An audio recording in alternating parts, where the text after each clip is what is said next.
ಕೆಲವೇ ದಿನಗಳಲ್ಲಿ ಹಸೆಮಣೆ ಏರಬೇಕಾಗಿದ್ದ ಆಟೋ ಚಾಲಕರೊಂದಿಗೆ ಸರತಿ ಸಾಲಿನಲ್ಲಿ ಆಟೋ ನಿಲ್ಲಿಸುವ ವಿಚಾರಕ್ಕೆ ಜಗಳವಾಡಿದ ಕಿಡಿಗೇಡಿಗಳು ಆತನನ್ನು ಕೊಲೆಗೈದಿರುವಂತಹ ಘಟನೆ ಬೆಳಗಾವಿಯಲ್ಲಿ ನಡೆದಿದೆ.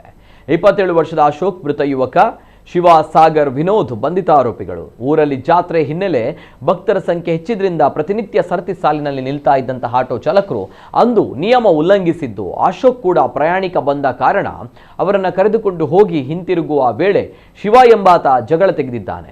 ಸಾಲದಕ್ಕೆ ಮತ್ತಿಬ್ಬರು ಸ್ನೇಹಿತರನ್ನ ಸೇರಿಸಿಕೊಂಡು ಅಶೋಕ್ ಮೇಲೆ ಮನಬಂದಂತೆ ಹಲ್ಲೆ ಮಾಡಿದ್ದಾರೆ. ಬಳಿಕ ಆತನನ್ನು ಕೊಂದು ಆತನಲ್ಲಿದ್ದ ಹಣ ಕಿತ್ತುಕೊಂಡು ಆಟೋದ ಹಿಂಬದಿ ಸೀಟ್ನಲ್ಲಿ ಮಲಗಿಸಿ ಅಲ್ಲಿಂದ ಎಸ್ಕೇಪ್ ಆಗಿದ್ದಾರೆ.